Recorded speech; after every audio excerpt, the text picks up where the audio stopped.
Bom dia pessoal, como vocês estão? Espero que esteja tudo certinho com vocês. Dando seguimento ao nosso curso, hoje teremos a aula 6. Na aula anterior a gente viu um pouquinho de química quântica. Imagino que tenha sido um pouco nebuloso, difícil falar de um conteúdo tão complexo em uma única aula. Então quem tiver interesse pode buscar algum conteúdo a mais. O importante da última aula são entender qual que é a ponte, né, entre a química quântica, como que ela determina os números quânticos, vão ser importantes para a gente determinar quais são os diferentes orbitais, por que a gente faz a configuração eletrônica, a distribuição eletrônica da forma como a gente faz. Então esse é o ponto importante de tirar da aula anterior, e eu vou reforçar agora no início dessa aula para vocês. Então a gente viu, através da quântica, a gente tem a determinação de vários números quânticos. Os números quânticos principais, que são aqueles representados pelo símbolo n, n igual a 1, da origem à camada 1, n igual a 2, a camada 2, e assim por diante, as diferentes camadas. Cada uma dessas camadas vai ter diferentes conjuntos de orbitais também. Na camada igual a 1, a gente tem só orbitais do tipo 1s. Na camada com n igual a 2, a gente tem orbitais do tipo 2s e 2p. E assim por diante.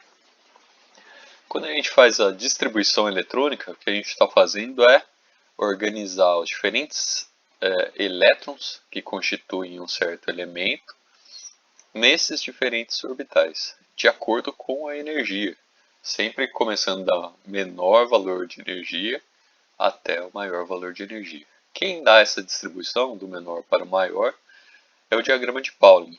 Então aqui a gente observa o diagrama de Pauling, a gente começa nesse sentido e vai seguindo na diagonal da ponta extrema lá no extremo direito, superior direito, para o inferior esquerdo. Então seguindo essa ordem aqui, para a acomodação dos diferentes elétrons. Para fazer essa distribuição, a gente pode utilizar essa notação aqui, né? 1s2, 2s2, 2p6, 3s2 e assim por diante. O que a gente tem que levar em consideração? O número atômico do elemento. Então, no caso do lítio, se você olhar ele na tabela periódica, ele vai ter o número 3 e o número 6, alguma coisa. O 3 é o número atômico. O número atômico é o número de prótons. Se o elemento está neutro, ou seja, a carga aqui é zero, o número de prótons é o mesmo que o número de elétrons. Então, o número de elétrons para o lítio com carga zero é 3 também. Então, isso significa que a gente tem 3 elétrons para distribuir. Então, a gente começa por qual orbital? Esse daqui, 1s2. Cabem 2 elétrons aqui, um com spin para cima, o outro com spin para baixo. E falta um elétron. A gente já distribuiu 2, falta 1. Então, adiciona esse novo elétron no novo orbital, que vai ser o orbital 2s. Então, a gente adiciona um único elétron aqui. Berílio tem um número atômico 1 a mais. Em vez de adicionar um único elétron aqui, a gente adiciona 2. Carbono, 1s2, 2s2. Ó, esse conjunto aqui já tem 4 elétrons, faltam 2. Esse orbital já está preenchido, esse daqui já está preenchido, o próximo é o 2p. Então, faltam 2, a gente coloca um elétron no primeiro orbital, segundo elétron no segundo orbital. Isso de acordo com a regra de Hund, lembrando que novos elétrons nesses orbitais aqui, que são, como a gente diz, degenerados, todos eles têm a mesma energia, a gente coloca em caixinhas separadas, indicando que eles vão entrar nesses orbitais com spins paralelos. Então a gente começa preenchendo sempre em caixinhas separadas e depois, eventualmente, quando preencheu parcialmente o último orbital aqui, a gente volta para esse primeiro novamente e coloca o segundo elétron ali dentro. É o caso do oxigênio, por exemplo. No oxigênio, 1s2, 2s2, já foram 4, faltam 4. Próximo orbital é o P. 1, 2, 3. E o quarto a gente coloca de novo aqui na primeira caixinha.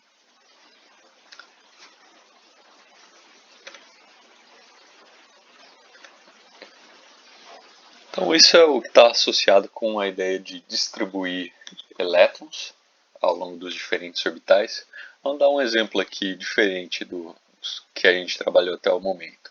Enxofre. Se eu tiver que fazer a distribuição eletrônica para o enxofre, como que a gente faz? Bom, primeiro a gente precisa localizar ele na tabela periódica. Olha, está aqui nessa região aqui dos não metais a metais. Vamos dar um zoom nessa região, a gente consegue enxergar dois números aqui. Número atômico, número de prótons, e aqui o número de, a massa ponderada, o peso atômico daquele elemento. Que a gente consegue identificar aqui, número atômico 16, se o elemento está com carga zero, isso indica que a gente tem 16 prótons e a mesma quantidade de elétrons, 16 elétrons. Então a partir daqui a gente já achou quantos elétrons a gente precisa para distribuir nesse elemento.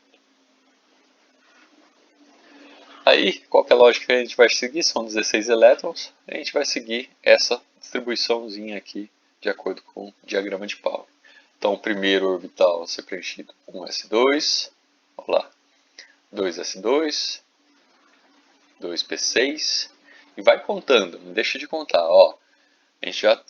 Aqui a gente tem 2 elétrons, 6 elétrons. Então, total 10. A gente já distribuiu 10 elétrons, faltam 6 para o total de 16.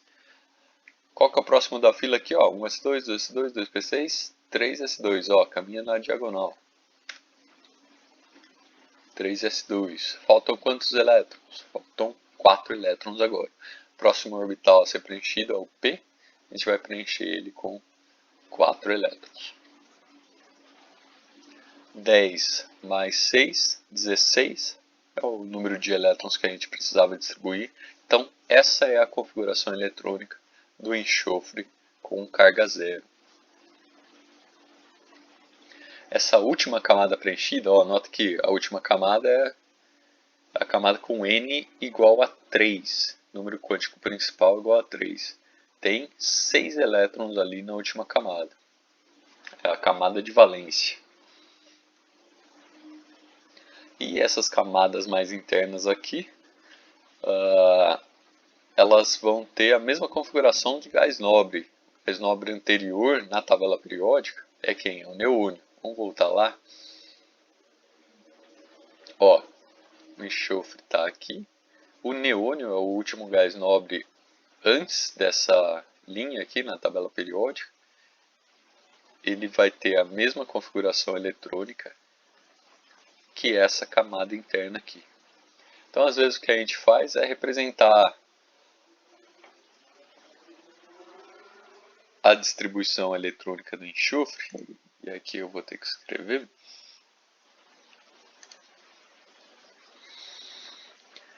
Como sendo, ó, entre colchetes. É a mesma distribuição eletrônica que o neônio. Então, entre colchetes. E 3s2, 3p4. Então, em alguns lugares vocês vão ver essa notação simplificada. As camadas mais internas a gente representa com a mesma configuração do gás nobre que vem imediatamente antes na tabela periódica, mais os elétrons na camada de valência. Então, uma notação simplificada. Ó. A configuração eletrônica do enxofre é a mesma que a configuração do neônio, mais 6 elétrons na camada de valência.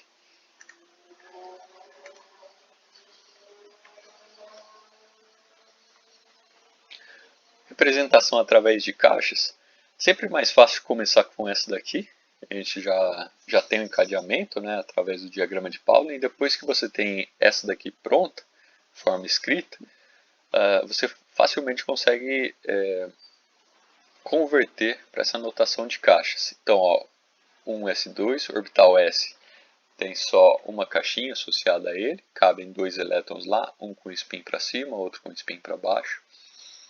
Orbital 2s, mesma coisa, orbitais S sempre vai ter uma caixinha associada, ou seja, um orbital associado. Já os orbitais do tipo P têm 3 orbitais associados com essa configuração. Então a gente vê aqui, ó, 3 caixinhas associadas com o mesmo tipo de orbital, P. Em alguns livros vocês vão ver a notação Px, Py, Pz, indicando já a distribuição espacial desses orbitais. Então, tudo preenchido aqui, todos preenchidos aqui, 3s2 preenchido também, e aí vem o 3p4. Primeiro elétron, segundo elétron, terceiro elétron, o quarto a gente coloca um spin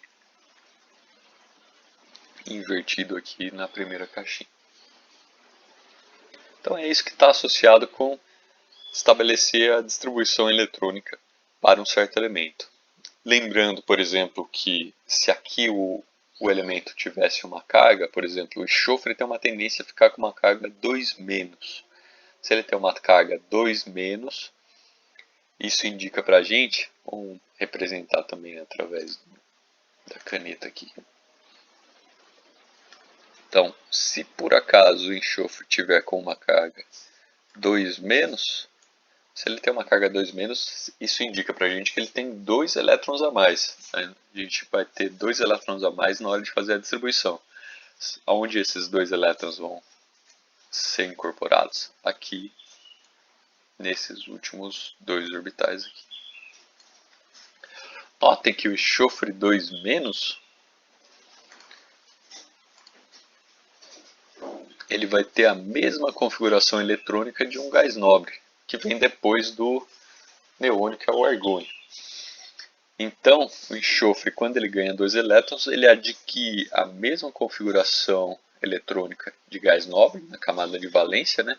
E isso confere uma grande estabilidade para esse elemento. Por isso que quando a gente vê o enxofre estabelecendo ligações químicas, ele tem uma tendência a ficar com essa carga 2- ou a formar 2 ligações covalentes. Então notem que é importante a gente conseguir destacar muito bem qual que é a configuração eletrônica, porque a partir dela e definindo a configuração eletrônica para a camada de valência, a gente já tem uma ideia de qual que é a valência de um certo elemento, ou seja, quantas ligações ele tende a estabelecer.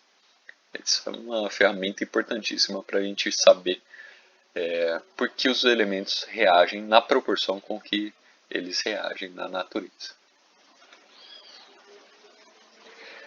A gente acabou de falar que a configuração eletrônica dos gases nobres é uma das mais estáveis. A gente nota isso experimentalmente. Os gases neônio e argônio, por exemplo, eles são muito pouco reativos. Eles não reagem com facilidade, não estabelecem ligações químicas. Ou seja, tem alguma coisa especial com essa configuração eletrônica que faz com que eles sejam muito estáveis. Todos os elétrons estão preenchidos aqui, é justamente o fato de você ter a camada de valência completamente preenchida que faz com que eles sejam bastante estáveis. A gente definiu ainda na aula anterior as estruturas de Lewis, que é a representação em termos de pontos, os elétrons de valência na forma de pontos ao redor de um certo elemento. Então, o sódio, se você faz a distribuição eletrônica para ele, vai notar que sobra um elétron aqui, nesse último orbital. Então, 3s1, a gente tem um elétron aqui na camada de valência. Já para o cloro, se você fizer a mesma coisa, você vai notar que tem 7 elétrons na camada de valência. No caso do sódio, ele conseguiria adquirir a camada de valência de gases nobres se ele perdesse esse elétron. Então, isso já explica por que ele vai ter uma tendência a perder elétrons em reações químicas e em compostos químicos que ele estabelece. Já o cloro, o jeito mais fácil dele conseguir a configuração de gás nobre é ganhando um elétron aqui na última camada de valência. Então ele vai ter uma tendência muito grande a ganhar elétrons. Isso daqui vai explicar depois o que a gente viu na aula anterior, que são as propriedades periódicas. O sódio mais, notem aqui, ele tem a mesma configuração de gás nobre do neônio. Já o cloro menos, que esse daqui tem a mesma configuração de gás nobre do argônio.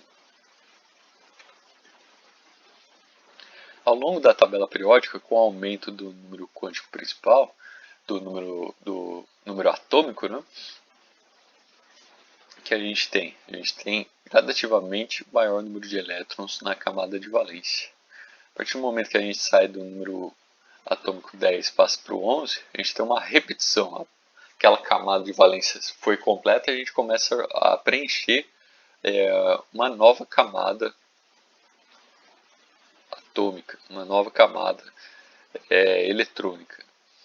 Então aqui de novo um elétron, dois e assim por diante. Então a gente nota essa periodicidade ao longo da tabela periódica.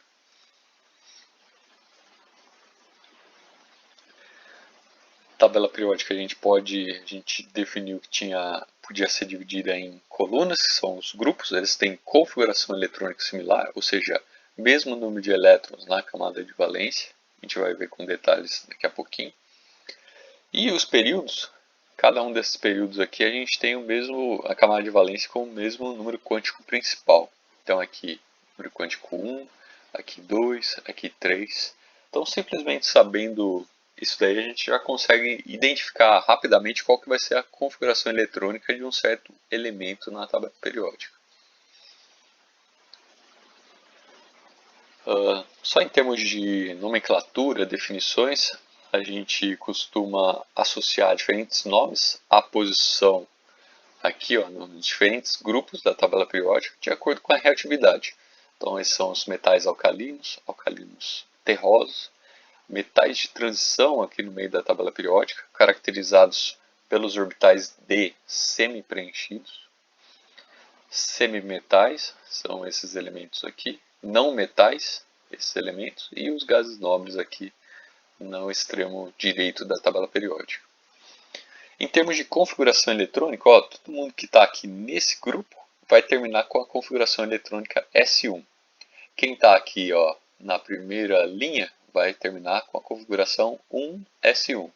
Quem está aqui na segunda linha, 2S1, 3S1, 4S1 e assim por diante. Então nota que interessante, simplesmente sabendo esse arranjo aqui da distribuição eletrônica e conhecendo em qual linha está o elemento, você consegue falar qual que vai ser a distribuição eletrônica da camada total dele, né, e em particular da camada de valência. A gente foca bastante nesses elementos aqui e nos elementos que estão aqui, nessas 6 últimas colunas, né? Os elementos de metais de transição a gente não costuma falar tanto nesse curso em particular. Eventualmente a gente vai dar um detalhe de um e outro. Passando aqui para esse lado da coluna, a gente tem S2, todos os orbitais S2S já estão preenchidos. Próximo P1, S2P2, S2P3, S2P4, S2P5. S2P6 aqui completamente preenchida a camada de valência. Para os metais de transição, a gente tem os S2 preenchidos, que vieram a mesma configuração eletrônica de quem está aqui do lado esquerdo, né? Mais os orbitais D semi-preenchidos. Então aqui S2D1, S2D2, D3, D4, D5 e assim por diante até a última parte aqui. Chamo a atenção para vocês que essa é uma forma simplificada de avaliar a configuração eletrônica. Agora tem alguns elementos que destoam dessa configuração eletrônica, eles são anômalos, vão ter uma configuração diferenciada. É o caso do ouro, por exemplo, a gente esperaria que ele tivesse configuração eletrônica do tipo S2D9, por estar aqui, mas na verdade ele tem S1D10. Isso porque preencher completamente os orbitais D faz com que confere uma estabilidade a mais ao ouro. É um caso de exceção à regra. A gente aqui nesse curso não vai estar interessado nas exceções, mas só nas regras em si. Então, seguindo esse detalhamento aqui, a gente consegue ter um guia rápido para a distribuição eletrônica dos diferentes elementos. Como a gente comentou, essa distribuição eletrônica é importante para a gente avaliar qual que vai ser a reatividade dos diferentes elementos. Quem está desse lado aqui esquerdo da tabela periódica consegue atingir a configuração de gás nobre perdendo elétrons. Então essa é a forma mais fácil. Agora, quem está desse lado aqui da tabela periódica consegue atingir a configuração de gás nobre mais facilmente ganhando elétrons.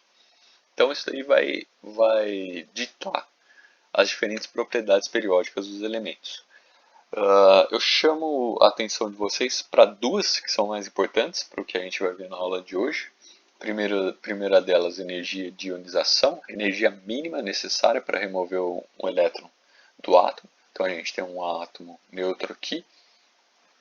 A remoção desse elétron acontece com consumo de energia, um ΔH positivo aqui, variação de entalpia positiva. Ou seja, precisa fornecer energia para extrair esse elétron desse átomo neutro aqui original. Então essa é a energia de ionização.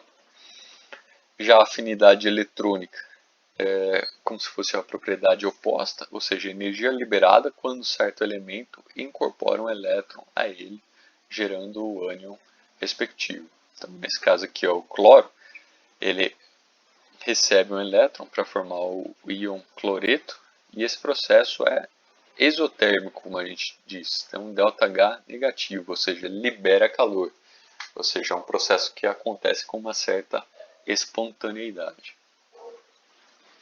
Olhando para a tabela periódica e lembrando as diferentes propriedades que a gente indicou na aula anterior, raio atômico maior para esses elementos aqui na ponta extrema, ponta inferior esquerda, raio atômico menor aqui na ponta extrema direita, acima. Energia de ionização, menor energia de ionização, maior energia de ionização, ou seja, é fácil você retirar elétrons desse grupo aqui, desses grupos da tabela periódica, é difícil você retirar elétrons desse grupo aqui. Então, aqui tem uma tendência a perder elétrons com facilidade. Já em termos de afinidade eletrônica, esses elementos aqui têm uma afinidade eletrônica muito alta, ou seja, eles conseguem receber elétrons de uma forma bastante espontânea, liberam calor quando recebem elétrons. Então, esse grupo aqui tem uma tendência a receber elétrons ou ganharem elétrons em ligações químicas. Então, olha que importante. Só sabendo as tendências de energia de ionização e afinidade eletrônica, a gente já consegue determinar que esses elementos aqui têm uma tendência a perderem elétrons em ligações químicas e esses daqui têm uma tendência a ganharem elétrons quando estabelecem ligações químicas. Então, imaginem o que vai acontecer quando eu pegar um elemento aqui e colocar em proximidade com um elemento aqui. Esses elementos vão perder elétrons, os elétrons perdidos vão migrar para esses elétrons aqui. Isso indica para a gente qual que é a tendência de elétrons ao longo das ligações químicas.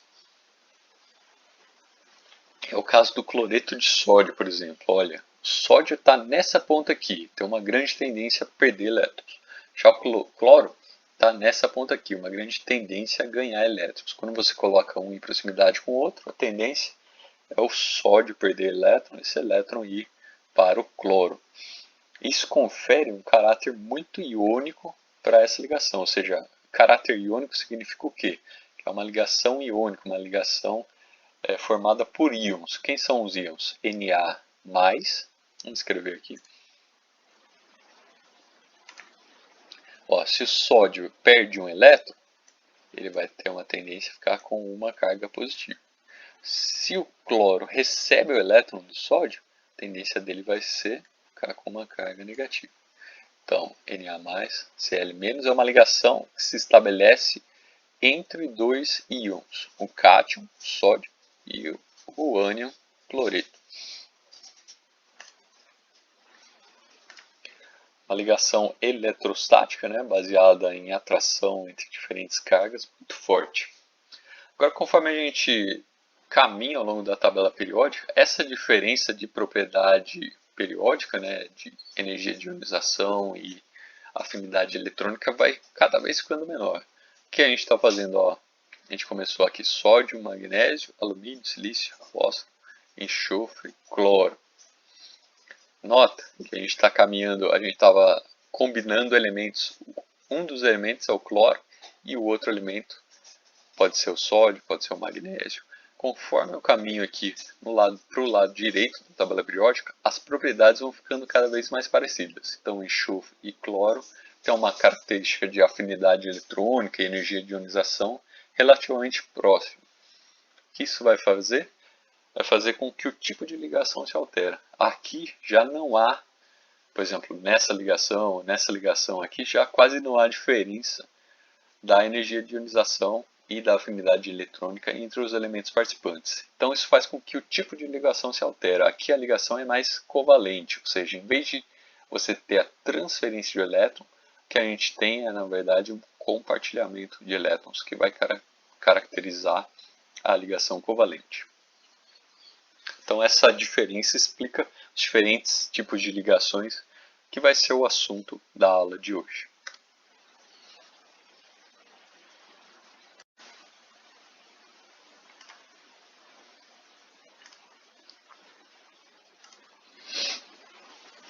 Então vamos lá, pessoal. A gente acabou de dar uma ideia do que seja ligação iônica, né? Caracterizada pela transferência de elétrons entre diferentes átomos. A gente vai formalizar as definições. Então, como a gente acabou de comentar, a ligação iônica ela é caracterizada pela troca de elétrons entre átomos. Para que essa troca possa acontecer, é importante que os átomos tenham propriedades periódicas bastante distintas. Então, quais são as propriedades periódicas e como elas vão jogar? Energia de ionização e afinidade eletrônica. A ligação iônica vai se estabelecer entre um elemento metal alcalino terroso, metal de transição, que tem uma baixa energia de ionização. Baixa energia de ionização significa o quê? Que ele precisa de pouca energia para perder um elétron. Então é muito fácil ele perder um elétron. Então a gente está representando até através desse processo aqui, ó, metal perdendo o elétron. Esse metal é que vai dar origem ao cátion na ligação iônica. Cátion é essa espécie aqui com uma carga positiva. E a ligação ela é caracterizada pela participação de um metal e de um não metal, ametal, uma espécie que está ali do lado direito da tabela periódica, que é caracterizada pela grande afinidade eletrônica, ou seja, uma grande facilidade para receber elétrons, formando um ânion com relativa facilidade. Então, o que acontece quando a gente coloca esses dois elementos com propriedades distintas em proximidade um ao outro? Então, o metal, aqui a gente está representando ele na forma gasosa, e um ametal, não metal, também na forma gasosa. Quando a gente coloca eles em proximidade, o que vai acontecer é uma transferência de elétrons. Olha, esse daqui estava com uma carga neutra, nula, igual a zero. Ele perde um elétron e esse elétron caminha até o ânion, caminha até o não metal para formar o ânion equivalente. Agora, o que acontece quando a gente tem essa situação? Ó, duas cargas opostas em proximidade uma da outra. Qual que é a tendência? A tendência é eles se aproximarem para formar o que a gente vai chamar de ligação iônica. Em fase gasosa, a denominação que a gente utiliza é par iônico. Então, par é um metal gasoso e um ânion não metal gasoso também. Notem que a origem dessa força de ligação é eletrostática. Você tem uma carga positiva e uma carga negativa muito próxima uma da outra. Por isso que é uma ligação tão forte. Ligações eletrostáticas, ligações de cargas opostas costumam ser muito intensas. Eventualmente, agregados desse tipo aqui, que são os nossos pares iônicos, podem se formar um estado de agregação ainda maior, dando origem ao que a gente chama de retículo cristalino. Então, um retículo cristalino de um sólido corresponde à alternância entre metal, o cátion, ânion, cátion, ânion, cátion, ânion, cátion, ânion, e assim por diante. Na fileira oposta, a gente tem uma alternância, ânion, cátion, ânion, cátion, de tal forma que as cargas estão sempre formando esses pares iônicos, né? Tanto em uma dimensão quanto na outra dimensão. Você pode notar aqui que, por exemplo, olha, fixando a nossa atenção para esse metal aqui, ao redor dele a gente tem 3 ânions aqui, pelo menos, né? Nessa representação de 2 dimensões, que é a da tela do computador. Isso significa que muitas ligações são formadas para um único par iônico. Se muitas ligações são formadas, isso significa que muita energia é liberada durante esse processo, devido à atração eletrostática entre os diferentes íons. Isso faz com que a ligação seja muito forte e dê origem a sólidos bastante fortes também.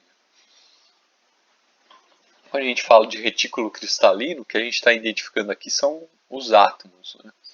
Agora, nota que isso daqui, em escala microscópica, quando a gente junta vários agregados desse tipo, vai dar origem a um composto macroscópico. O que é esse composto? Por exemplo, sal de cozinha. O sal de cozinha é composto pelos elementos sódio e cloro. Esses elementos têm uma tendência a formar uma ligação iônica quando em proximidade, dando origem a um retículo cristalino desse tipo aqui. Olha a escala aqui, nanômetro. Aqui a gente nota a alternância entre os íons de sódio e os íons de cloreto. Isso que faz com que a ligação seja tão forte. Então, quando a gente olha aqui, se a gente olhasse uma pedrinha dessa daqui de sal no microscópio, o que você veria é essa alternância entre os diferentes elementos participantes. Nota que é um arranjo muito ordenado, um arranjo ordenado de íons ao longo do espaço. É isso que a gente dá o nome de retículo cristalino.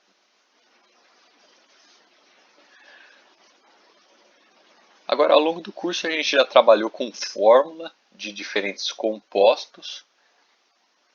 E se vocês se lembrarem lá para o ácido sulfúrico, por exemplo, cloreto de sódio, sempre os elementos aparecem com esses subíndices. E esses subíndices não podem ser qualquer coisa. Os números são bem definidos. E agora a gente vai descobrir qual que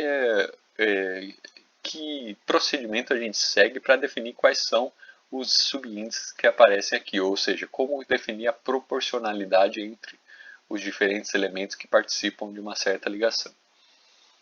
Então, o que a gente está querendo responder é como determinar a fórmula empírica, ou seja, qual dessas 3 fórmulas aqui é a correta para o composto formado entre magnésio e flúor. Então, o que a gente chama de fórmula empírica mínima para esse composto iônico. Como que a gente determina isso? Configuração eletrônica, por isso que é tão importante aquilo que a gente viu anteriormente. Se a gente olhar para a tabela periódica, você vai notar que o magnésio está na segunda coluna da tabela periódica. Então, ele tem 2 elétrons na camada de valência. Já o flúor está lá na penúltima coluna da tabela periódica. Ou seja, ele é caracterizado por 7 elétrons na camada de valência. Estabelecendo ligações químicas, eles vão tender a estabelecer compostos de tal forma a ficar com a configuração eletrônica de gás nobre. Então, no caso do magnésio, significa o quê? Perder esses 2 elétrons. Se o magnésio perde 2 elétrons, que tem carga negativa, cada um deles tem uma carga negativa, então se ele perde 2 elétrons, ele vai ficar com excesso de 2 cargas positivas. Já o flúor, para ele adquirir a configuração de gás nobre, o mais fácil é incorporar um elétron aqui. De tal forma a formar o íon fluoreto. Se ele ganha um elétron, ele fica com uma carga negativa. Então notem que simplesmente conhecendo a posição na tabela periódica, a gente já consegue definir qual que vai ser a valência de um certo elemento quando estabelece uma ligação iônica. Então o magnésio vai tender a ficar com uma carga 2+, o flúor uma carga menos.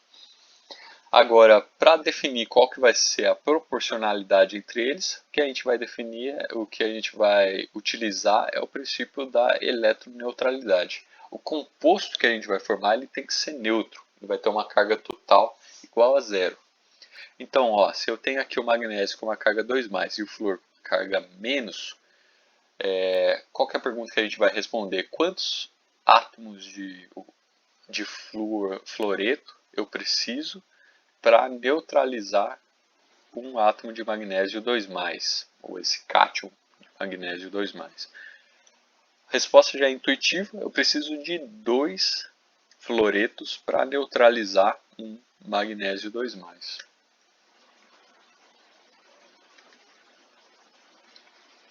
Então, dessa forma, ó, na hora de escrever o composto, eu tenho o magnésio, o flúor e 2 elementos de flúor associados aqui. Isso dá origem a um composto como um todo eletroneutro. Vou pegar a nossa caneta aqui e mostrar. Muita gente costuma trabalhar com um tipo de multiplicação cruzada. Então, como funciona? Se você não conhece essa fórmula de início, você conhece os elementos. Então, o primeiro deles é o magnésio. O magnésio tem uma tendência a ficar com carga 2+. O segundo elemento participante aqui é o flúor,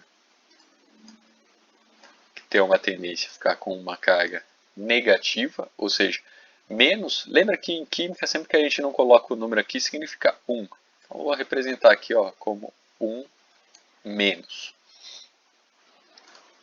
O que o pessoal costuma fazer é multiplicação cruzada. Vou até trocar a cor aqui. Então, esse 1 aqui indica que a gente vai ter um índice 1. E o 2 aqui indica que a gente vai ter no flúor um índice 2. Ou seja, magnésio 1, flúor 2. Que é exatamente o composto que a gente está observando aqui. Então é isso que a gente leva em consideração na hora de determinar a fórmula de um composto iônico, um composto que é formado através de ligações iônicas. É o caso do magnésio, fluoreto de magnésio. Então aqui o excesso de carga é zero para quando você considera todos os participantes aqui. Aí a gente tem alguns outros exemplos aqui. Eu vou fazer esse exemplo aqui para vocês, bário.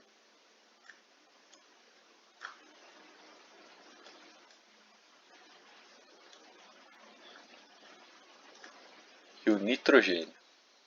A primeira coisa que a gente precisa definir é qual que vai ser a carga de cada um desses compostos, qual que é a tendência deles a formar carga. Bário, para isso a gente tem que olhar a tabela periódica. Bário, onde está o bário na tabela periódica? Está aqui, na segunda linha, ele tem uma tendência a formar cargas do tipo 2+. Então, vamos lá, bário, 2+. E o nitrogênio? O nitrogênio está nessa linha, nessa coluna aqui da tabela periódica. Para ele adquirir a configuração de gás nobre, que seria o neônio, por exemplo, ele precisa dar 1, 2, 3 saltos para a direita, ou seja, ganhar 3 elétrons. Então, o nitrogênio, em compostos iônicos, ele tem uma tendência a ganhar 3 elétrons. Então, aqui, 3 menos. Vou voltar para a cor original, fazendo lá o produto cruzado, esse 2+, a gente passa para cá. Então o nitrogênio vai aparecer com 2 átomos de nitrogênio. E o bário aqui, 3. Ou seja, se você tiver que determinar quem é o X, quem é o Y aqui, X é igual a 3 e o Y é igual a 2. Ou seja, nesse composto aqui, a gente tem, escrever ele aqui de forma isolada, bário 3, nitrogênio 2. Então esse é o composto que vai ser formado quando bário e nitrogênio estabelecerem ligações iônicas. Essa é a proporcionalidade com que eles vão interagir. Certinho, pessoal? Tem um exemplo diferenciado aqui do que a gente chama de carbeto de cálcio. É uma pedrinha muito interessante, foi utilizada nas minas anteriormente. É uma pedrinha que quando você coloca ela em água, ela forma um gás combustível, que você pode acender com maçarico e ter uma chama sendo formada. Então, depois vocês podem olhar esse vídeo aqui no YouTube, tem esse processo de formação. Também é uma pedrinha utilizada nos maçaricos de acetileno. Então, um exemplo bastante interessante, o vídeo é muito bacana também de olhar. Bom, a gente definiu qual que é a proporcionalidade de uma ligação iônica e o que está associado à formação da ligação iônica, né? A interação entre uma carga positiva e uma carga negativa. Agora o que a gente vai responder é por que uma ligação iônica se forma. Aqui eu coloco entre parênteses, porque na verdade essa explicação serve para qualquer tipo de ligação. Por que uma certa ligação se forma? E a explicação que a gente dá em química e em física é em termos de energia, porque é energeticamente favorável. A diferença de energia de ionização e afinidade eletrônica entre os átomos, associada à atração eletrostática dos íons resultantes, faz o processo ser bastante espontâneo.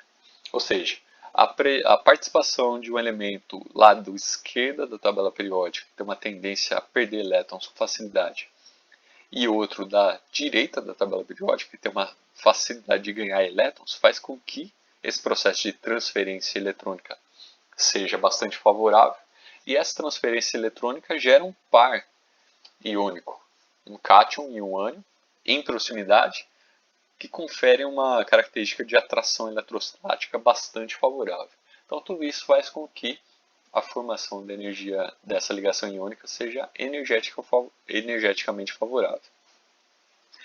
O que isso pode significar também? Se eu pegar o nível de energia, vou escrever aqui com a caneta, ó. Então, o nível de energia dos reagentes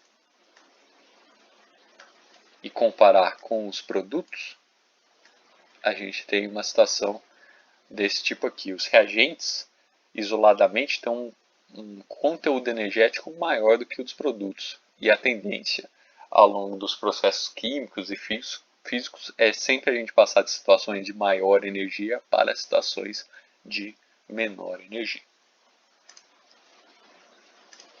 A gente já está utilizando a ideia de ΔH para avaliar a espontaneidade de uma reação. Então, um dos parâmetros indicativos de espontaneidade é o calor trocado com as vizinhanças, que é o que a gente chama de entalpia, variação de entalpia. Agora a gente vai formalizar essas ideias. Depois, ao longo do curso, na segunda parte, a gente vai ver com detalhes o que é, na parte de termoquímica, né, o que significa esse ΔH, o que está associado a ele. Mas eu já vou introduzir essa ideia, porque costuma ser uma novidade, né, nos cursos de graduação.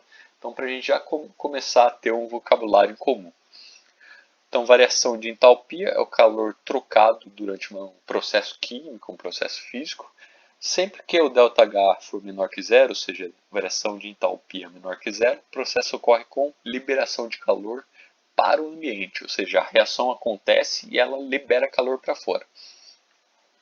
Sempre que você tem essa situação, a grande chance, a grande probabilidade é que o processo seja espontâneo. É o que a gente chama de um processo exotérmico. Libera calor para fora. Fora, né? Associado com a parte de fora, térmico, calor, energia. ΔH maior que zero, o processo ocorre com absorção de calor no ambiente. Ou seja, para que esse processo aconteça, você precisa fornecer calor para ele. Por isso tem uma grande chance do processo não ser espontâneo. Existem alguns processos endotérmicos que acontecem espontaneamente, mas tem uma sutileza a mais que está associada com a entropia desses processos. A gente dá o nome de processo endotérmico, um processo que precisa absorver calor para acontecer. O ΔH, o valor de ΔH tem algumas propriedades, que é o que a gente chama de aditividade e invertibilidade. A gente vai ver essas propriedades em detalhe aqui com um certo exemplo. Então, o exemplo que a gente vai dar é a reação de formação do cloreto de sódio a partir dos compostos mais simples associados aos elementos participantes. Então, em condições ambientes, condições normais, a gente utiliza o sódio sólido, sódio metálico, né? E a reação com o cloro, só que o cloro estabelecendo uma ligação covalente entre eles. Essas são os estados padrão que a gente utiliza na hora de descrever uma reação desse tipo aqui. Então, na hora de escrever essa reação, notem que o sódio está na fase sólida, o cloro já na fase gasosa e o cloreto de sódio na fase sólida.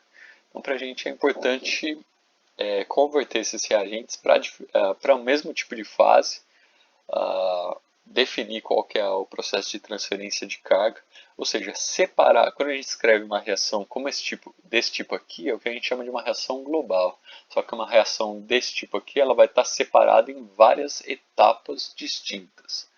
Vamos ver quais são essas etapas.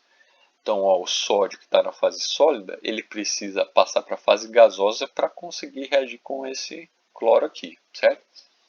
Esse processo de passar da fase sólida para a fase gasosa, ele acontece com absorção de calor. O calor, nesse caso aqui, é de 108 kJ por mol, que é a unidade do ΔH. Esse processo aqui é o que a gente chama de sublimação, quando a gente sai da fase sólida e passa para a fase gasosa. Então, para que essa reação aconteça, essa é a primeira etapa que tem que acontecer. Segunda etapa é esse composto de cloro aqui, né? Colocar meio, porque a gente está trabalhando com grandezas molares. Então aqui, ó, joule por mol. Então a gente consegue colocar um meio aqui sem problemas. Esse cloro aqui que está coordenado a um outro átomo de cloro, numa ligação covalente, essa ligação precisa ser quebrada de tal forma que um único mol de átomos de cloro esteja disponíveis, porque a reação entre um sódio e um átomo de cloro. Então, para isso, a gente precisa quebrar essa ligação cloro-cloro, na ligação covalente, como a gente vai ver mais para frente. Para quebrar uma ligação química, como a ligação acontece com liberação de calor, para quebrar ela a gente precisa fornecer calor. Então, de novo, ΔH positivo. Agora que a gente tem ionização do sódio, na presença, quando o cloro está próximo dele, o sódio vai ter uma tendência a perder um elétron, ou seja, ser ionizado. Para isso a gente utiliza a energia de ionização do sódio. Então, o sódio perdendo o elétron, dando origem ao cátion, sódio mais, e esse elétron aqui que passa a estar disponível para incorporação pelo cloro que a gente tinha formado aqui. Então, ó, o cloro mais esse elétron dá o cloreto. Isso daqui está associado com afinidade eletrônica. Nesse processo, 348 kJ por mol de energia são liberados, por isso que a gente tem um valor negativo aqui, indicando que é liberado para o ambiente. Além disso, quando você tem sódio mais e o cloreto menos em proximidade um do outro, a gente tem a formação do par iônico e do retículo cristalino. Como a gente viu, esse retículo cristalino envolve a formação de várias ligações iônicas, né? Vários pares, cátion, ânion, e essa formação de várias ligações iônicas dá origem a uma liberação de muita energia, que é o que a gente chama de energia reticular, energia liberada quando o retículo cristalino é formado. Quando a gente falou anteriormente que o ΔH tem algumas propriedades, cadê ele? Aditividade e invertibilidade, o que significa? Significa o quê? Aditividade, por exemplo, significa que quando eu pego o ΔH de uma reação global como essa daqui, que é esse daqui, esse ΔH corresponde à soma dos valores de ΔH das diferentes etapas que estão aqui envolvidas. Então, se você somar todos esses processos, somar tudo que está aqui do lado esquerdo, somar tudo que está do lado direito e cortar as coisas que são semelhantes, você vai chegar nessa reação aqui final como um todo. Vamos dar uma olhadinha aqui com uma caneta.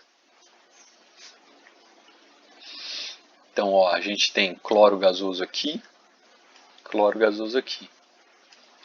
O elétron. O que mais? Sódio mais desse lado, corta com sódio mais desse lado. Cloreto menos desse lado, cloreto menos desse lado. Sódio gasoso desse lado, sódio gasoso desse lado. A única coisa que vai sobrar é o que? Sódio sólido reagindo mais metade da molécula de cloro, dando origem ao cloreto de sódio, que é a reação aqui como um todo. Então, sempre que você tem a situação em que você soma diferentes reações parciais dando origem a uma reação global, o ΔH da reação global vai corresponder à soma de todos esses valores de ΔH das reações individuais. Então essa é a lógica para determinar o ΔH total de uma reação. Belezinha, pessoal?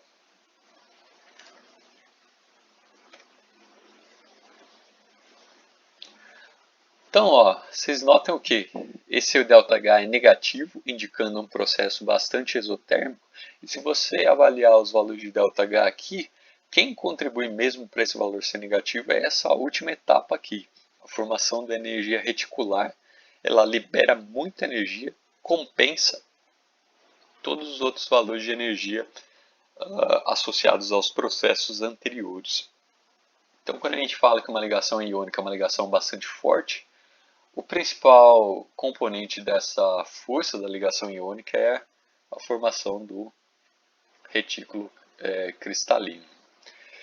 A gente falou da aditividade e a invertibilidade significa o quê? Invertibilidade é outra propriedade do ΔH. Significa o quê? Se você pegar essa reação aqui, por exemplo, e inverter ela, ou seja, cloreto de sódio formando Na+, e cloreto menos, o valor do ΔH vai ser exatamente oposto, que é o que a gente está vendo aqui. Então, se para formar o retículo cristalino a gente tem liberação de 787 kJ por mol, na hora de romper o retículo cristalino, formando os íons participantes em fase gasosa, a gente precisa fornecer a quantidade oposta de energia, ou seja, mais 787 kJ por mol. Se para romper esse retículo cristalino a gente precisa fornecer tanta energia, é por isso que é difícil romper ele. Por isso que, por exemplo, o cloreto de sódio, sal de cozinha, ele tem um ponto de fusão tão elevado. Se você colocar ele numa panela, você vai ver que é difícil você transformar ele de um sólido para um líquido. Você precisa de uma temperatura muito alta. Por quê? Porque você precisa dar muita energia para conseguir romper esse retículo cristalino, essas interações eletrostáticas. Esse seria o caso extremo, sólido indo para os participantes na fase gasosa. Significa, você pegar esse par aqui, está aqui estabelecendo várias ligações iônicas, né, com os outros cátions e ânions que estão presentes aqui no retículo cristalino e separar eles completamente lá para a fase gasosa. Então, ligações muito fortes são rompidas, demanda muita energia. Qual que vai ser a tendência conforme a gente aumenta a valência, a carga dos compostos participantes? Então, o sódio a gente viu que tem uma tendência a perder um elétron. Já o magnésio ele tem uma tendência a perder 2 elétrons. Então, o tipo de atração eletrostática que a gente vai ver aqui é uma carga 2+ com uma carga menos. Lembra que a força de uma interação eletrostática é proporcional às cargas, né? F igual a K, uma constante, vezes Q1 vezes Q2 dividido por R ao quadrado. Lembram disso daí de eletrostática? Vou escrever aqui a formulinha.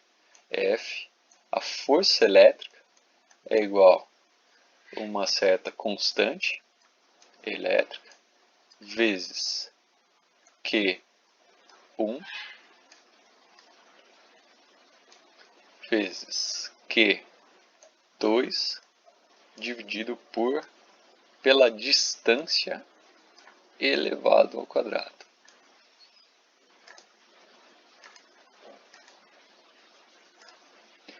Então, para a simplificação da conversa, imaginando que a distância entre esses íons é mais ou menos equivalente, ou próxima entre diferentes compostos, né? O que está variando aqui dessa situação para essa? A gente tem aqui uma carga positiva sendo atraído por uma carga negativa. Então, Q1 é 1+, Q2 é 1-. Já nessa situação aqui, a gente tem 2+ e 1-, ou seja, a força de atração eletrostática aqui é bem maior do que essa daqui. Já nessa situação aqui, a gente tem 2+ e 2-. Então, o fator 2 aqui, 2, o total dá 2 vezes 2 dá 4, ou seja, 4 vezes mais forte essa interação do que a interação inicial que a gente estava propondo aqui. Ou seja, conforme a gente aumenta a valência dos átomos, aumenta também a intensidade da atração. Então, ó, se esse composto tem essa energia de sublimação, qual que vai ser a energia de sublimação desses outros compostos aqui? A gente espera que seja bem maior, né? Então, ó, no caso do fluoreto de magnésio, mais 2.905. Por quê? Muito mais difícil romper essa interação entre uma carga 2 e uma carga 1 do que entre uma carga 1 e uma carga 1. E aqui mais difícil ainda, porque ó, uma carga 2 mais e uma carga 2 menos. Então nota, olha que interessante, simplesmente conhecendo os valores de carga dos compostos participantes, a gente já consegue ter uma ideia de qual que vai ser a ordem de a força de ligação de cada um deles, né? Como a gente comentou, esse processo aqui está associado com a sublimação desses compostos, ou seja, é mais difícil sublimar esse composto, o óxido de magnésio, do que o cloreto de sódio. Agora a fusão é um passo intermediário. Na sublimação a gente tem do sólido saindo lá para o gasoso. Na fusão a gente tem metade do caminho, do sólido saindo para líquido. O que a gente espera? Que a energia necessária para sair do sólido para líquido guarde alguma proporcionalidade entre a energia do sólido para a fase gasosa. Então, esse tipo de encadeamento que a gente observava para a energia de sublimação, a gente deve observar também para a energia de fusão, ou seja, a energia necessária para passar do sólido para o líquido. O que significa essa mudança de estado do sólido para o líquido? A gente tem um afastamento parcial dos elementos participantes, né? Esse afastamento faz com que aumente a distância entre eles. Se aumenta a distância, olha lá, nosso r ao quadrado aumenta, esse fator como um todo aqui diminui a força de interação entre eles. Então, o líquido é caracterizado por uma força de interação menor entre os elementos participantes. Consequentemente, você precisa dar uma energia para que os elementos passem dessa forma aqui para essa forma aqui.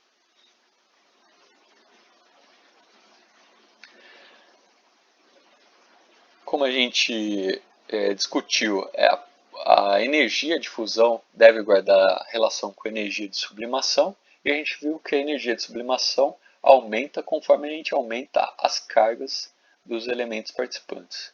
Então, ó, o que a gente espera em termos de tendência do ponto de fusão para esses diferentes elementos aqui, esses diferentes compostos? O ponto de fusão para o cloreto de sódio, sal de cozinha, é 800 graus Celsius. Para fluoreto de cálcio, o que acontece? O cálcio tem uma carga 2+, o flúor 1-, ou seja, aqui a interação entre uma carga 2+ e uma 1-, 2 com 1, essa energia deve ser maior do que a de 1 para 1. Então o que a gente espera? A gente espera um ponto de fusão maior, que você precisa dar mais energia para conseguir separar esses íons parcialmente. E isso realmente é refletido aqui no ponto de fusão, que é maior. Óxido de lítio. O lítio está lá na primeira coluna da tabela periódica. Então ele vai ter uma carga 1+ e o oxigênio 2-. É uma situação parecida com a anterior, só troca quem é a carga mais e a carga menos. Aqui a gente tem lítio 1 e o oxigênio 2. Aqui a gente tinha o cálcio 2 e o fluoreto 1. Então é uma situação muito análoga, né, parecida. A gente espera que esse ponto de fusão seja maior do que do cloreto de sódio, porque corresponde à interação de uma carga 1 e uma carga 2, mas equivalente ou próximo do fluoreto de cálcio, que é a situação semelhante. Olha lá que interessante, o valor é relativamente parecido. Óxido de cálcio. Aqui, embora a proporcionalidade entre eles seja 1 para 1, as cargas, se você olhar na tabela periódica, o cálcio tem uma tendência a formar 2+ e o oxigênio 2-. Então não se engane por essa proporcionalidade simples aqui. Ela implicitamente a gente tem o cálcio com uma carga 2+ e o oxigênio com uma carga 2-, ou seja, 2 com 2 seria o equivalente a 4, né, o produto deles corresponde a quase 4 vezes a energia, o análogo do cloreto de sódio. Claro que é um pouco mais complexo que isso, mas só para dar uma ideia rigorosa. Então, o ponto de fusão a gente espera que seja maior que todos esses outros que a gente viu até agora. Olha lá que interessante, 2.572 graus Celsius. O óxido de magnésio também é uma situação parecida com a anterior. O magnésio está logo abaixo do cálcio, né?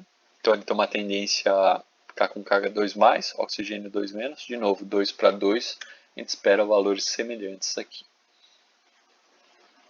Então olha que interessante e até bonito, simplesmente conhecendo qual que é a valência, né? Qual que vai ser a carga de cada um dos participantes da ligação iônica, a gente já consegue saber intuitivamente qual que vai ser a diferença de ponto de fusão entre eles. A gente espera que o óxido de magnésio tenha um ponto de fusão maior do que o cloreto de sódio, porque é um sólido iônico composto por cargas 2, 2, enquanto o cloreto de sódio carga 1 e 1.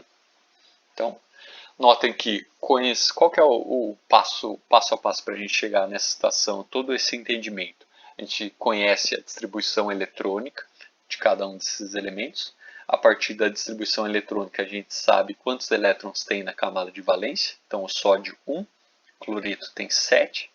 A partir daí, a gente sabe qual que é a tendência em ligações químicas de cada um deles. O sódio tem 1, a tendência é ele perder esse 1, ficar com uma carga positiva. O cloro tem 7, a tendência é ele ganhar um elétron para ficar com 8, mesma camada de valência do gás nobre, que está do lado dele, o argônio. Ou seja, vai ficar com excesso de carga negativa. A partir daí você sabe que tem um composto iônico, o sódio com uma carga positiva, o cloro com uma carga negativa. Mesma coisa com o magnésio, o óxido de magnésio, só que aqui as valências são diferentes. O magnésio vai ter uma tendência a ficar 2+, oxigênio 2-. Sabendo que a atração é eletrostática, a gente já consegue comparar o comportamento de cada um deles. Belezinha, pessoal? Bom, a gente comentou que é difícil romper essas ligações. A gente precisa fornecer bastante energia, né, na forma de energia térmica, por exemplo. Agora, é relativamente fácil romper essas ligações em solução. Quando a gente coloca um sal desse em solução, o que acontece é a separação entre o cátion e o ânion. Então, isso mostra pra gente uma coisa que a gente observa espontaneamente na natureza. Quando a gente adiciona o sal de cozinha, por exemplo, na água, ele se dissolve. Por que ele se dissolve? Porque as ligações iônicas no retículo cristalino são rompidas. Agora a gente viu que essas ligações são muito fortes, né? Então, o que acontece? Para romper essas ligações, você precisa ter uma substituição de interações. Então, deve acontecer alguma coisa em água que rompa essas interações, mas substitua elas por outras interações. Como vocês talvez consigam antecipar, essas ligações rompidas são substituídas por interações entre cada um dos íons, então entre o sódio mais e as moléculas de água em volta, e as moléculas de cloreto e as moléculas de água em volta. São interações do tipo carga e dipolo, que a gente vai ver mais para frente. Só que para entender completamente isso, a gente precisa conhecer mais sobre ligações covalentes e eletronegatividade. Para isso a gente vai falar a respeito de ligações covalentes.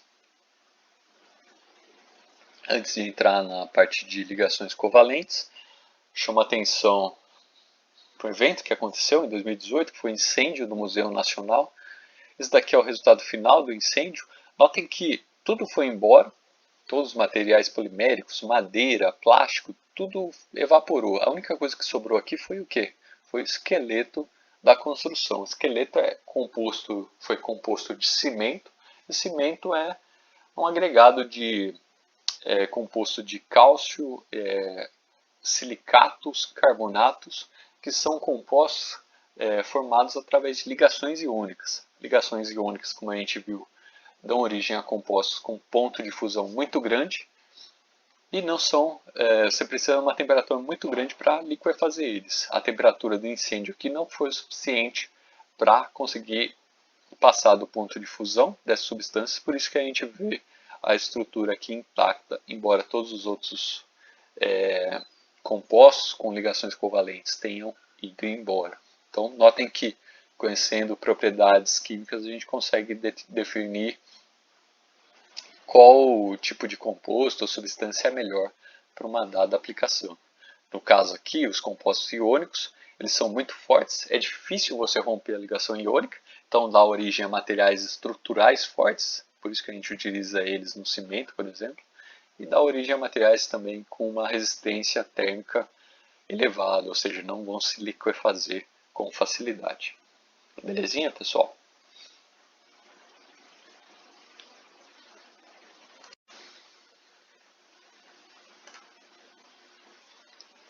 Então vamos lá, pessoal, para a última parte dessa nossa aula.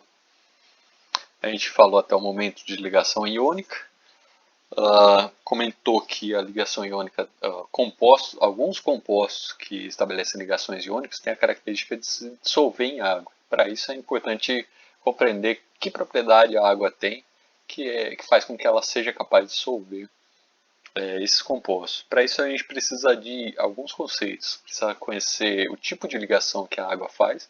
São ligações, como a gente diz, covalentes. E além disso, conhecer um pouco sobre a geometria molecular da água, ou seja, como os átomos na molécula de água estão arranjados espacialmente. Então vamos abordar essas ideias. Diferente da ligação iônica, que é caracterizada pela troca de elétrons, ou transferência de elétrons entre o que vai virar o cátion e o que vai virar o ânion, a ligação covalente é caracterizada pelo compartilhamento de elétrons entre os diferentes átomos participantes.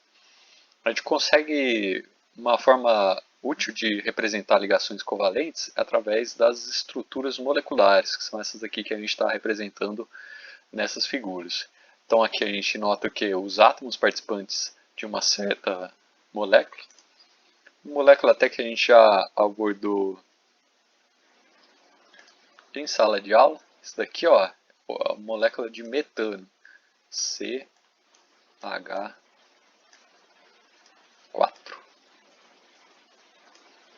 Olha que interessante, quando a gente representa a molécula dessa forma aqui, escrita por extenso, a gente sabe a proporcionalidade dos átomos aqui, ou seja, a gente sabe que uma molécula de metano tem um átomo de carbono e 4 de hidrogênio, mas a gente não sabe como eles estão ligados. Por exemplo, se a gente conhecesse só essa expressão aqui, a gente seria igualmente provável o carbono ligado a cada um dos hidrogênios, ou o carbono ligado a hidrogênio, ligado a outro hidrogênio, ligado a outro hidrogênio. Ou seja, essa representação aqui não dá informação para a gente de como os átomos estão conectados entre si. Para isso, as estruturas moleculares são importantes. Aqui a gente já sabe exatamente que os átomos de hidrogênio eles não têm nenhuma ligação entre eles. A ligação que se estabelece é entre os átomos de hidrogênio e o átomo de carbono central aqui na molécula de metano. Essa é a molécula de água, H2O, e essa daqui molécula de formaldeído, CH2O. Aqui, nessa representação, os traços representam ligações covalentes. E nota que a gente pode ter mais que um traço. O que isso significa? Forma uma ligação que a gente vai chamar de dupla. Além disso, a gente nota que cada um dos elementos tem uma tendência a formar um certo número de ligações. É o que a gente chama de valência de cada átomo. Ou seja, o carbono tem uma tendência a formar 4 ligações, quando ele estabelece ligações covalentes. O oxigênio uma tendência a formar 2 ligações, mas olha que interessante aqui, essas 2 ligações podem ser entre átomos distintos ou podem ser na forma de uma ligação dupla com um único elemento. Mesma coisa com o carbono aqui. Então, isso já determina para a gente a valência de cada um dos diferentes elementos participantes de uma ligação covalente. Quem vai realizar ligações covalentes? Principalmente esse conjunto aqui de elementos. Então, a gente vê muito carbono, nitrogênio, oxigênio estabelecendo ligações covalentes, mas também enxofre, flúor, cloro, bromo. Esse conjunto de elementos aqui. Por quê? Porque todos eles têm as mesmas propriedades periódicas, ou seja, a diferença de afinidade eletrônica entre um e outro aqui não é tão grande que justifique uma transferência total de elétrons. Então o que vai acontecer é um compartilhamento de elétrons. Também alguns metais de transição estabelecem ligações covalentes, dando origem ao que a gente chama de complexos metálicos. por exemplo, o grupo N em hemoglobinas, que é responsável pelo transporte de oxigênio no nosso sangue, né, no nosso corpo, ele é constituído de um complexo metálico de ferro, olha, que está aqui central, coordenado a diferentes elementos. Aqui os átomos de nitrogênio nesses diferentes grupos. Esse átomo de ferro que vai se coordenar à molécula de oxigênio, ó. Então o oxigênio que antes estava livre, ele passa a estar coordenado à hemoglobina, e essa hemoglobina agora consegue carregar esse oxigênio desde o nosso pulmão até as partes periféricas do corpo, e chegando nessas partes periféricas o oxigênio é liberado e vai ser útil para cada uma das células. Então esse é o princípio de funcionamento. O princípio de uma ligação covalente, como a gente comentou, ela está baseada no compartilhamento de elétrons. Como funciona esse compartilhamento? Imagina aqui ó, que a gente tem dois átomos de oxigênio, por exemplo, próximos um do outro. O que a gente vai ter? Quais são as situações elétricas que a gente tem aqui? O núcleo, como a gente comentou, ele é bastante positivo. Então a gente vai ter ó, uma repulsão entre esse núcleo e esse núcleo. A gente vai ter uma repulsão entre essa nuvem eletrônica e essa outra nuvem eletrônica, só que a gente vai ter uma atração entre, por exemplo, essa nuvem eletrônica e esse núcleo, e uma atração entre essa nuvem eletrônica e esse núcleo.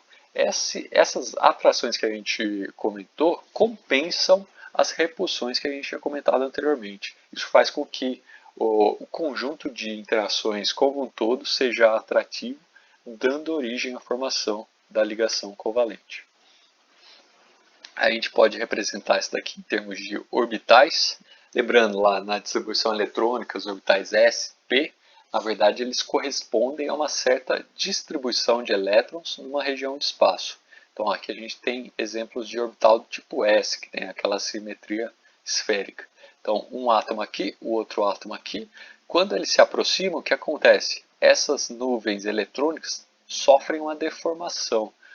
Por quê? Porque elas vão se sentir atraídas pelo núcleo do átomo oposto. Então, ó, essa nuvem eletrônica sofre atração por esse núcleo, essa nuvem eletrônica sofre atração por esse núcleo, dando origem a um orbital que a gente chama um orbital composto, que a gente chama de orbital molecular.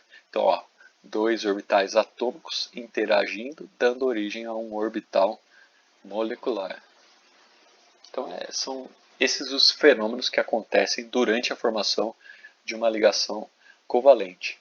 E nota que quando a gente fala de compartilhamento de elétrons, essa densidade eletrônica aqui no meio, ela é como se pertencesse tanto ao átomo da direita quanto ao átomo da esquerda. Ou seja, ela está disponível para os dois átomos, por isso que a gente fala que aconteceu um compartilhamento de elétrons durante a ligação covalente. Em termos de energia, esse diagrama aqui ó, traz a energia de uma certa situação, um conjunto de átomos em função da distância entre esses átomos.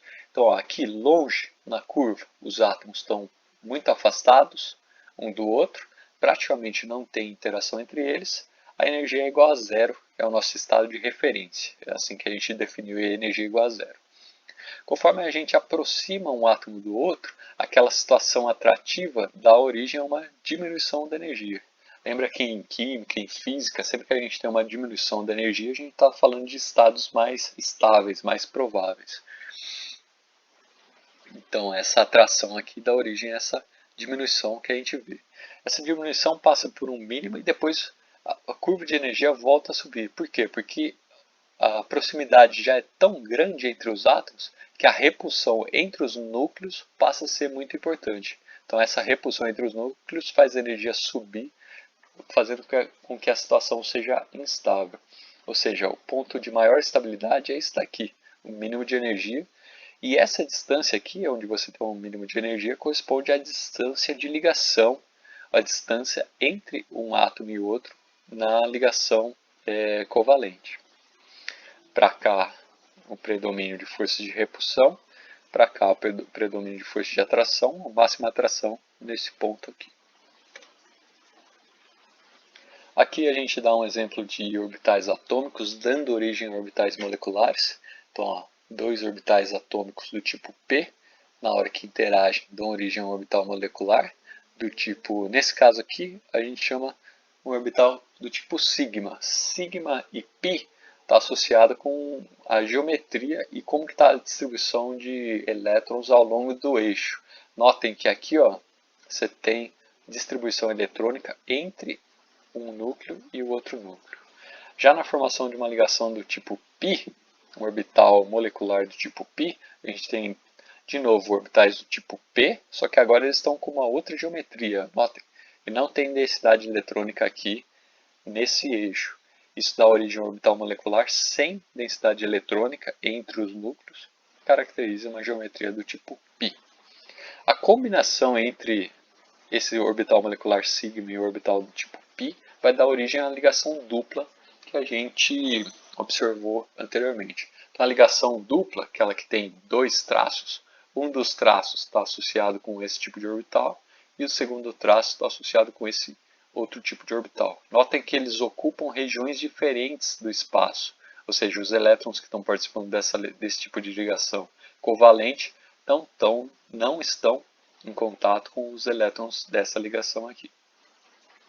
Isso é o que a gente chama de CLUA, combinação linear dos orbitais atômicos. É como se a gente somasse essas densidades aqui para dar a densidade como um todo dos orbitais moleculares. Para a gente é interessante também utilizar estruturas de Lewis, que a gente já tinha visto anteriormente para falar da camada de valência de cada um dos elementos. Acho que vocês vão se lembrar do começo da aula. Quando a gente representa dessa forma aqui as estruturas moleculares, a gente pode substituir essas barras aqui pelos elétrons que estão participando das ligações, através das estruturas de Lewis. Uma coisa importante para destacar é que os elétrons que participam das ligações covalentes são os elétrons de valência, ou seja, os elétrons da última camada preenchida de cada um dos elementos participantes. Então, o hidrogênio tem um elétron na camada de valência, o carbono ele tem 4. Então, cada um dos elétrons do carbono pode participar de uma ligação covalente. É isso que a gente observa aqui. Então, uma ligação covalente corresponde à contribuição de um elétron por parte do hidrogênio e um elétron por parte do carbono. Qual que é a tendência nessas ligações covalentes? Que a gente comentou que os elétrons que participam da ligação covalente, eles estão disponíveis tanto para um dos átomos quanto para o outro átomo. Então, ou seja, quando a gente tem a formação dessa ligação covalente aqui, é como se o carbono que forneceu esse elétron, ele ganhasse um elétron a mais. Ele vai fazer isso para cada uma das ligações, ou seja, no total ele vai ter como se fosse 8 elétrons associados na camada de valência. 8 elétrons na camada de valência corresponde à configuração de gás nobre, por isso que essa é uma situação tão instável. No caso do hidrogênio, ele estabelece ligações com uma tendência a formar 2 elétrons no total, ou seja, ele vai ter, quando estabelece ligações, ele tem 2 elétrons associados a ele. Você pode falar, mas não corresponde à configuração de gás nobre. Né? Na verdade, corresponde à configuração de gás nobre do hélio, e que é um elemento estável, por isso que o hidrogênio nessas condições também está numa situação estável, favorável. No caso da molécula de água, quando a gente faz o detalhamento dos elétrons de valência, eu vou escrever aqui junto com vocês, que a gente tem inicialmente, a gente tem o oxigênio e cada um dos hidrogênios. Quando a gente vai representar uma estrutura desse tipo, o que a gente faz? A gente tem contribuição de um elétron aqui por parte do hidrogênio.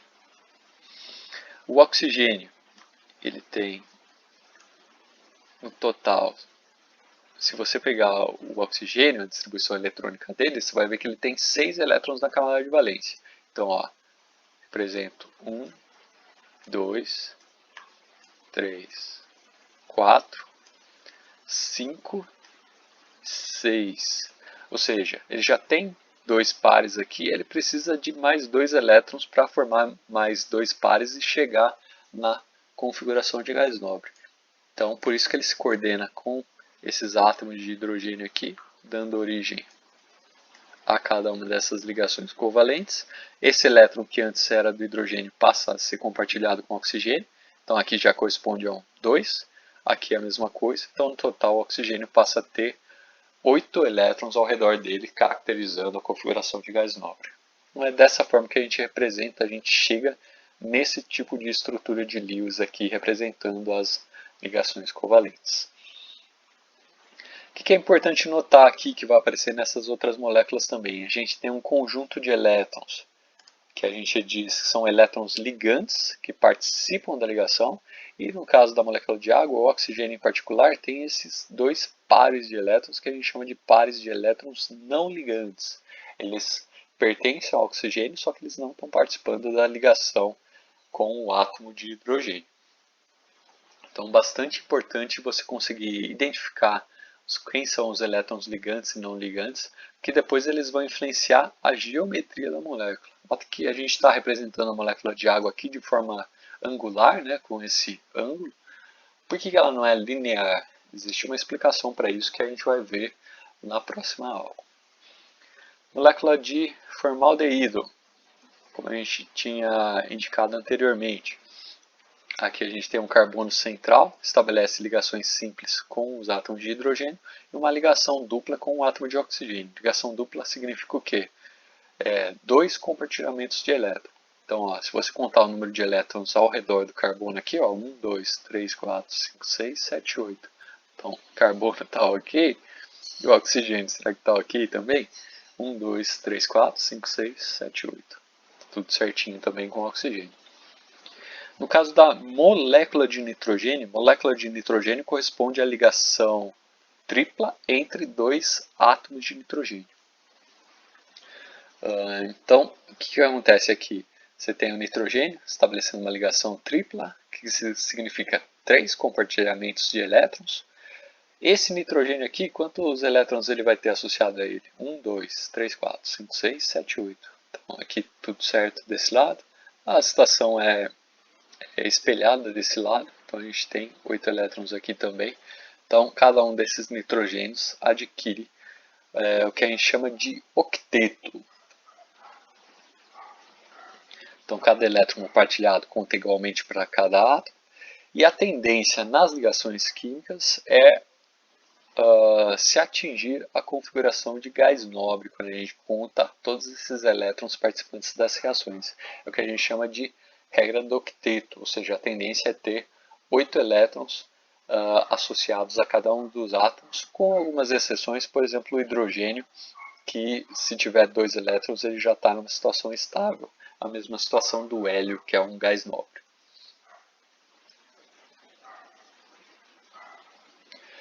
Notem que para o mesmo tipo de elemento, a gente consegue chegar nessa situação de octeto de formas diferentes. Por exemplo, aqui, para o átomo de água, ele pode chegar no octeto através da formação de duas ligações simples ou através da formação de uma única ligação dupla. Os dois tipos de situação dão origem ao octeto. Ou seja, a gente tem a possibilidade de formação de ligações simples ou múltiplas para os diferentes elementos. Chama a atenção que a regra do octeto não é válida em todos os casos. Tem alguns compostos, como por exemplo o enxofre, o flúor, o cloro, em geral compostos com o número quântico principal maior que 3, ou seja, que estão a partir da terceira linha da tabela periódica. Em alguns casos eles vão ter uma quantidade de elétrons diferente de 8 ao redor deles.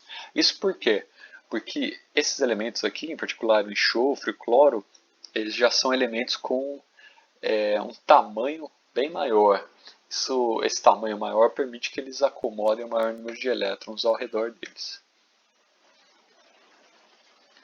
Vamos dar algum exemplo aqui de como fazer a distribuição eletrônica para diferentes compostos. Então aqui a gente tem OCN com uma carga negativa. E aí a gente mostra para vocês a lógica introduzida pelo livro. Então a lógica que o livro Russell traz é a gente distribui os elétrons, para distribuir os elétrons em moléculas, a gente conta todos os elétrons de valência de cada um dos elementos e depois distribui entre os átomos participantes. Carbono tem uma tendência a ser o elemento central nas ligações químicas. Se Se você utilizar essa razão, essa lógica, você vai acertar aí 80% dos casos, né? Então, na hora de representar uma molécula desse tipo aqui, com a fórmula, a estrutura molecular, que é essa daqui, carbono central, oxigênio de um lado, nitrogênio do outro. O oxigênio tem 6 elétrons ao redor dele, o carbono tem 4, então você pode representar cada um deles. O nitrogênio tem total, deveria ter 5. Só que o que acontece? Esse daqui é um composto que tem uma carga negativa a mais. Então, essa carga negativa vai se manifestar justamente nesse grupo aqui. Então, ó, o oxigênio, nesse caso, 1, 2, 3, 4, 5, 6, 7, 8 elétrons ao redor dele. Carbono, a gente já consegue observar que tem 8 elétrons ao redor dele também. Então, ó, começou pelo oxigênio, está tudo certo. Pulou para o carbono, está tudo certo. Agora vai faltar o número de elétrons associados ao nitrogênio. Para isso, o que ele vai ter? Ele já está estabelecendo aqui ó, 1, 2, 3, 4. Já tem 4 elétrons participando com a ligação do carbono. Falta, portanto, para ele 4 elétrons, ou seja, 2 pares de elétrons não ligantes. Por isso que a gente representa dessa forma aqui. Notem que para compostos que têm carga, às vezes a valência do elemento já não é suficiente para a gente determinar quantas ligações ele vai estabelecer. Por exemplo, o nitrogênio, a gente viu aqui no caso da molécula de nitrogênio, que ele tem uma tendência a formar 3 ligações covalentes. Só que nesse composto aqui, que tem uma carga a mais, ele forma só 2 ligações covalentes. Por quê? Porque o elétron que ele precisava mais vem justamente desse excesso de carga negativa. Mesma coisa a gente observa aqui no caso do NH4+, o íon amônio. Aqui, qual que é a quantidade de número de elétrons que a gente tem? A gente tem 5 para o nitrogênio, 4 para cada um dos hidrogênios, que dá um total aí de 9, menos 1, por quê? Porque a molécula como um todo está com excesso de carga positiva. Então, no total são 8 elétrons para distribuir entre todos os elementos aqui. A forma de fazer essa distribuição, 8 elétrons com o nitrogênio central e 4 hidrogênios nas pontas, é atribuir 2 elétrons para cada um dos participantes. De tal forma que a gente tenha, nessa situação, o nitrogênio estabelecendo 4 ligações entre do tipo nitrogênio-hidrogênio. Então notem que tem algumas sutilezas aqui para compostos carregados, né? Depois vocês podem dar uma olhadinha no livro para mais detalhes com respeito a essa distribuição eletrônica. Durante o curso a gente vai trabalhar com as distribuições mais simples mesmo. Um exemplo mais elaborado, na molécula de ácido sulfúrico, por exemplo, cada um dos hidrogênios contribui com 2, o enxofre está lá na posição 16 na tabela periódica, né, a sexta, a partir do momento que a gente entra lá nos ametais, então ele vai ter 6 elétrons na camada de valência. Mesma coisa com o oxigênio, que está imediatamente acima do enxofre na tabela periódica. Ele vai contribuir com 6, só que a gente tem 4 aqui, então 4 vezes 6. Você soma todos isso daqui, são 32 elétrons para distribuir ao longo das camadas. Qual que é a lógica que a gente segue? O enxofre vai no centro. Em geral, os elementos mais pesados vão na região central da molécula, né? Os oxigênios pendurados aqui em volta, cada um deles com um octeto. Os hidrogênios vão ter que estar coordenados a alguns dos elementos, nesse caso aqui eles vão estar coordenados a esses 2 átomos de oxigênio aqui. Então, ó, esses átomos de oxigênio aqui que não estão coordenados ao hidrogênio, eles estabelecem ligações duplas com enxofre. Já esses átomos de oxigênio aqui que estão coordenados aos átomos de hidrogênio estabelecem ligações simples. Isso faz com que todos esses daqui estejam com o octeto ok. Só o enxofre, quando você contar o número de elétrons associado a ele, o que você vai ter? 1, 2, 3, 4, 5, 6, 7, 8, 9, 10, 11, 12. Então, nessa configuração aqui, o enxofre tem 12 elétrons associados a ele, né, na ligação nesse composto covalente, é o que a gente chama de um exemplo de octeto expandido. Em vez de o enxofre ter 8 elétrons ao redor dele, ele vai ter 12. Mas como a gente falou, alguns elementos comportam essa exceção pelo tamanho pelo tamanho maior do átomo, no caso do enxofre. A gente tinha falado de energia de ligação iônica. As ligações covalentes também têm uma energia associada. Essa energia, como a gente tem feito, é medida na forma de quilojoules por mol, que a gente representa energia para pares de ligações. Ou seja, se eu quiser saber a ligação do carbono com o nitrogênio, o que a gente faz? Localizo o carbono aqui, ó, o carbono está nessa fileira. Então, ó, caminho ao longo dessa fileira, acho o nitrogênio. Essa é a energia de ligação média, típica, né, entre os átomos de carbono e nitrogênio numa ligação covalente. Dá um outro exemplo aqui, só para ficar claro. Oxigênio e cloro. Localizo o oxigênio aqui, vê aonde ele bate com o cloro. Essa é a energia de ligação entre oxigênio e cloro. Então, notem, existem algumas tendências aqui, né? Conforme a gente aumenta o tamanho dos átomos, ó, caminhando de hidrogênio para iodo, a gente diminui as energias de ligação. Faz sentido, porque a gente está fazendo ligações entre elementos que são maiores, né? Então, um elemento que é maior, é mais difícil os elétrons aqui do lado esquerdo sentirem a atração do núcleo do lado direito, e vice-versa. Por isso que a energia de ligação é menor. A atração entre esses componentes vai ser menor. Além disso, a energia de ligação aumenta com a valência das ligações. Então, ó, uma ligação simples carbono-carbono tem o valor de 342 kJ por mol. Uma ligação dupla, 613. Uma ligação tripla, 845. O que significa esses valores? Significa que é mais difícil você quebrar uma ligação tripla do que você quebrar uma ligação dupla. Você precisa de mais energia para quebrar uma ligação tripla, como a gente espera intuitivamente. Aqui tem os valores para outras combinações de átomos com ligações covalentes. Quando a gente fala dessa energia de ligação, né, por exemplo, entre hidrogênio e carbono, que é 416, como que a gente chega nesse valor aqui?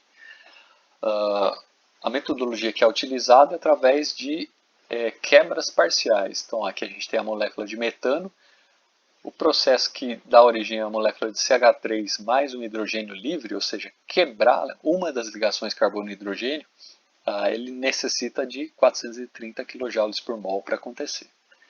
O segundo processo, 473, terceiro, esse valor, e assim por diante. Se você fizer a soma de todos esses valores e dividir por 4, você tem o que a gente chama de uma energia média de ligação entre carbono e hidrogênio, que nesse caso aqui é 416. Então é através desses processos aqui que se chega no valor tabelado. Nota que interessante, a ordem de magnitude aqui, a força de ligação, é semelhante à das ligações iônicas. Se vocês lembrarem lá do cloreto de sódio, por exemplo, era em torno de 800 kJ por mol. Ou seja, a intensidade dessas ligações é próxima das ligações iônicas, né? Então, chama a atenção para vocês o seguinte fato. Esse composto aqui, olha que interessante, ele é gasoso à temperatura ambiente, mas ainda assim as forças de ligações entre carbono e hidrogênio são relativamente altas, na mesma ordem de magnitude dos compostos iônicos. Então, como que pode ter uma força de ligação elevada e ainda assim um ponto de fusão tão baixo? Esse é o desafio que eu deixo para vocês pensarem. A resposta a gente vê na próxima aula.